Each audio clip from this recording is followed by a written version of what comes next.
Bonjour, dans la petite vidéo, on va parler de blocage de chariot. Alors, parce que j'ai eu deux questions là-dessus. Alors, sur certains tours, apparemment, il n'y a pas de blocage de traînard.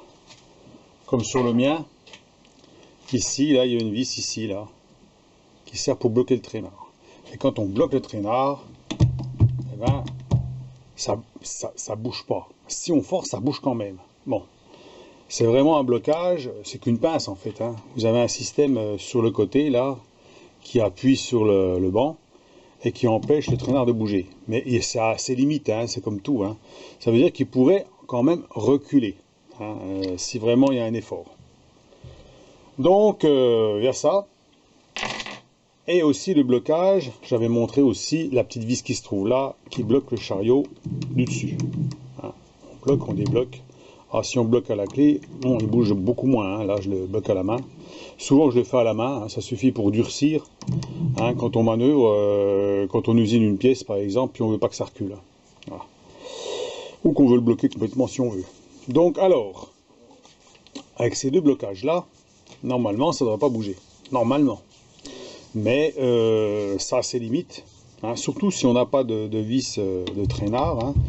On voit bien que si je bouge à la main, j'arrive à bouger à la main le traînard.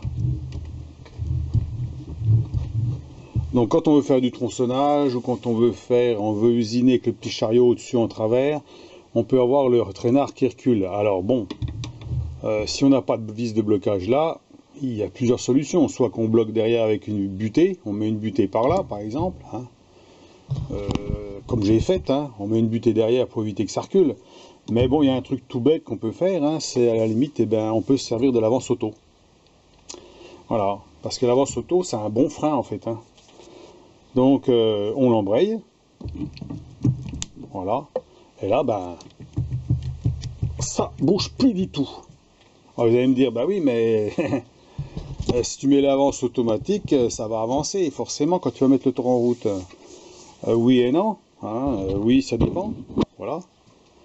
Pour faire comme moi, ça veut dire qu'ici vous débrayez le pignon, le pignon qui vous sert donc de réglage pour vos filetages, n'est plus embrayé sur la broche. Alors moi il y a deux pignons, il y a un pignon de broche puis un pignon en plastique. Puis le pignon en plastique embraye, donc s'embraye sur la triplette en fait de pignon pour régler les filetages. Ou pour faire l'avance. Donc moi il est souvent débrayé parce que je me sers pas beaucoup de l'avance automatique comme je vous ai expliqué. Je me sers souvent moi du traînard pour pouvoir usiner à la main. Sauf quand il y a des longueurs un peu importantes, je le fais avec l'avance automatique. Donc là c'est simple, pour débrayer, il suffit de prendre une petite clé là, vous desserrez au bas ici là. Pour ceux qui ont le même système que moi, il y en a d'autres c'est un autre système. Vous dévissez un peu là, voilà, puis ça, ça bouge, voilà. Donc vous l'embrayez ou vous débrayez comme vous voulez, puis vous resserrez pour pas que ça bouge, voilà. Ce qui fait que là, vous avez donc le traînard, l'avance qui est embrayé, votre traînard est bloqué, et vous pouvez tronçonner, vous pouvez faire ce que vous voulez, à partir du moment que le traînard, il bougera pas. Forcément, puisqu'il est bloqué. Et là, il n'y a plus besoin de vis de blocage. La vis de blocage, là, s'il n'y en a pas, on peut se débrouiller comme ça. Après, on peut toujours mettre un système mécanique. Ça veut dire bloquer, ici, mettre une barre filetée avec un tube, qu'on puisse régler la longueur entre la poupée mobile, ici, là, entre la poupée mobile et puis le traînard, on peut mettre quelque chose qui soit posé sur le banc et qui empêche le traînard de reculer. Bon, c'est une solution aussi de butée mécanique. Mais bon, si on n'a pas ça, puis qu'on ne veut pas s'embêter à en faire une, on peut faire comme ça. Ça veut dire qu'on débraye ou on embraye l'avance auto. Voilà. Là, ça bouge. Et là, ça bouge pas. Il y a très très peu de jeu en fait. Une fois qu'il est reculé, il ne bougera plus. Ça veut dire que le peu de jeu, le rattrapage de jeu, il n'y en aura plus après. Donc voilà pour les explications des blocages. Donc pour celui qui n'a pas de vis de blocage de traînard, ça peut être une solution. Donc il suffit de débrayer la vis mère et puis ça vous fait un blocage. Voilà. Ou alors utiliser tout simplement la petite butée, hein, comme j'ai fait, fabriquer une butée comme j'ai faite, hein, ça peut être aussi bien. Hein. Voilà, comme celle-ci. J'ai déjà montré dans la vidéo il n'y a pas longtemps. Voilà. Pour mettre une butée ici. Hein. Voilà. Une fois que votre butée est en place, eh ben,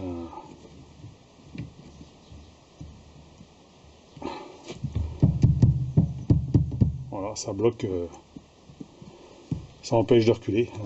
Donc elle peut servir à deux choses, hein. Elle peut servir pour éviter d'aller trop loin en avant ou trop loin en arrière. Hein.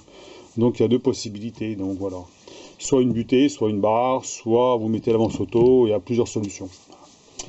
Donc voilà pour l'explication des réglages des réglages au niveau traînard et puis chariot transversal, hein, ce qui peut être intéressant.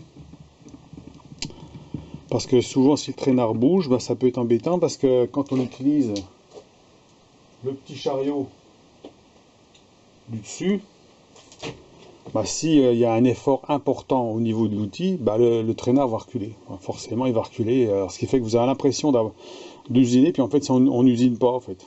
C'est un peu comme la poupée mobile, on a le même problème. Alors la poupée mobile, j'avais expliqué le truc. Alors je vais essayer de vous montrer, pour ceux qui ont le même système que moi. Hein. Hein, certains ont une vis qui se trouve ici, pour bloquer. Donc là le serrage est très efficace. Il n'y a pas de problème. Quand on bloque ici, on bloque avec une clé.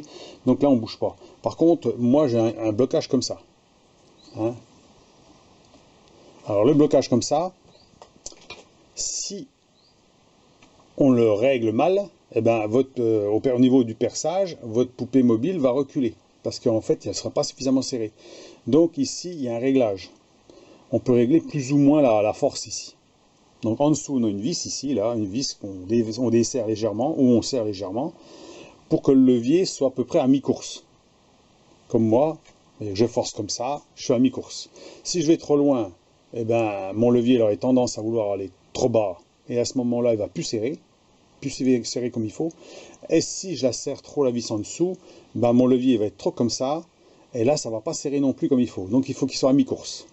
À mi-course, vous appuyez un bon coup dessus, et là, on sent que ça devient une butée mécanique, là ça bouge plus du tout. Donc bien régler ça aussi, parce que bon, si on est mal réglé, ça recule, ça c'est sûr. Surtout quand comme moi, mon banc est toujours huilé au maximum, hein. Moi il y a toujours de l'huile dessus, hein. Moi je dégraisse jamais, hein. Ça veut dire que le banc, je le nettoie, une fois que j'ai usiné, je le nettoie, et il est de nouveau huilé, hein, et je mets quelque chose dessus. Ça veut dire qu'il n'est jamais nu, il y a toujours la partie au carton, et je mets quelque chose dessus, là, hein, pour pas qu'il y ait de saloperie qui va dessus, de poussière ou quoi que ce soit, et c'est toujours gras. Hein, j'ai pas envie que ça rouille ou quoi que ce soit. Moi, je travaille dans un garage qui n'est pas chauffé, moi, mon banc est toujours graissé, tout est graissé. D'abord, il est comme d'origine, on voit qu'il n'y a aucune trace de rouille, et il a bientôt 6 ans, hein, donc même le mandrin, il n'y a rien de rouillé. Hein. Donc, voilà. Hein. Si on dégraisse et puis qu'il n'y a plus un poil de graisse là-dessus, si votre garage est humide, bah, ça va rouiller. Hein, donc forcément, voilà. Par contre, si vous graissez comme moi, bah, mettez quelque chose dessus. Hein. Ou alors mettez carrément un voile, un vieux drap sur votre tour si vous n'en servez pas, une vieille couverture, j'en sais rien, quelque chose qui soit pas sale bien sûr, qui protège de la poussière. Hein. Si vous bricolez en plus de la menuiserie à côté et puis que vous foutez plein de poussière sur le gras, bon, c'est pas forcément bon non plus. Hein. Voilà. Donc automatiquement, bah, moi comme il est toujours en activité, et ça veut dire que j'utilise en permanence pour l'instant, il est toujours comme ça, hein, je mets rien dessus. Par contre, ça m'est déjà arrivé de ne pas pouvoir travailler dessus parce qu'il fait froid l'hiver, bah, je mets un drap dessus. J'ai un vieux drap, je mets un drap dessus et puis je le laisse comme ça. Hein, bien graissé et tout, huilé et tout, et puis on met un drap dessus, puis voilà, comme ça il restera intact. Hein. Pas le laisser rouiller quand même, c'est dommage. Donc voilà pour la vidéo des blocages, hein, pour celui qui peut trouver cette astuce-là donc de débrayer. Alors aussi, oui, alors... l'avance automatique, j'en parle aussi, se met toujours moteur tournant. Hein, quand vous voulez faire une passe en avance automatique, il faut que votre tour il tourne pour pouvoir embrayer. Parce que là, on voit que c'est facile, par exemple. Par exemple, il peut se trouver dans une position, hein, si on bouge le traînard, où bah, des fois ça bloque. Voilà. Voilà, là ça bloque. Parce que on n'est pas en face en fait. La noix, en fait, en fait, si vous démontez, vous voyez deux demi. En fait, c'est comme un écrou coupé en deux et qui serre la vis comme ça, comme une pince. Et ce qui se passe, c'est que ben, les stries ne tombent pas en face les filetages en fait. Hein. Et là, ben, vous avez un blocage. Parce que si vous forcez, bien entendu, il va finir par y aller. Hein. Il va y aller, mais ça va bouger légèrement le traînard. Il va bouger, il va s'engrainer. Mais mécaniquement, c'est pas bon. Hein. Mécaniquement, c'est pas bon parce que vous avez forcé par, vous forcez la vis, vous forcez les deux demi-lunes qui serrent la vis. Vous pouvez même user cette vis. Hein. Donc toujours moteur tournant. Parce que quand on met moteur tournant, automatiquement, à un moment donné, vous sentez un petit point dur et clac, il va s'engrainer tout seul. Hein, faut pas le forcer. C'est-à-dire qu'à un moment donné, vous le maintenez, puis clic, il va s'engrainer tout seul. Voilà. Donc ça, c'est le truc qu'il faut faire. C'est jamais toujours moteur tournant. Voilà. Hein, parce que bon, c'est vrai qu'on pense toujours, il n'y a pas de risque en fait, hein, puisqu'on met l'outil va se trouver à 5 mm avant d'attaquer l'outil, avant d'attaquer la pièce. Vous avez le temps de mettre l'avance et puis de regarder ce qui se passe, il n'y a pas de problème. Hein, voilà. Moi, je fais toujours comme ça, hein, et puis pour l'instant, pas de souci. Donc, eh ben, je vous laisse à vos commentaires sur ce sujet. Hein. C'est surtout sur les petits tours, hein, parce que bon, on a des traînards qui sont assez légers. Hein, il n'y a pas beaucoup de poids, il n'y a pas beaucoup de masse. Donc, ils reculent assez facilement hein, quand on usine. Donc, moi, j'ai pris une habitude que quand je ne me sers pas de l'un ou de l'autre, je les bloque. Hein. Je les bloque pour éviter justement tout déplacement. Hein. Et surtout quand on utilise, par exemple, des aciers assez durs, ou quand il y a des chocs répétés sur l'outil, par exemple. Vous usinez par une vis carrée ou je sais pas quoi, une tête carrée ou hexagonale, vous sentez que ben, ça tape dessus. Donc il peut très bien, par exemple ce chariot-là peut très bien reculer, celui-là peut très bien reculer légèrement au moment de quand vous attaquez dessus par exemple. Hein, et vous sentez les chocs dans la poignée. Hein, donc pour limiter ça, on peut durcir un peu ici. Voilà, on durcit un petit peu le chariot pour éviter un peu les à-coups quoi. Hein, voilà. Donc voilà, et ben sur ce, je vous souhaite une bonne journée. Et puis si vous avez des questions, ben n'hésitez pas. Hein, on peut toujours trouver une astuce hein, en réfléchissant un peu. Hein, c'est justement en réfléchissant un petit peu qu'on peut trouver une astuce toute bête. Hein, et puis qui peut être utile hein, pour ceux qui n'ont pas exactement les mêmes trucs, hein, les mêmes systèmes. Hein. Alors je disais, moi j'avais pas beaucoup de jeux dans ma noix, j'ai un peu de jeu. À peu près, hein, j'ai... Alors si je mets ça comme il faut, ou alors mettre à 0, voilà, je rattrape tous les jeux. 5, 10, 15, ouais, on peut prendre un 5 et 2, quoi. 2 dixièmes, voilà.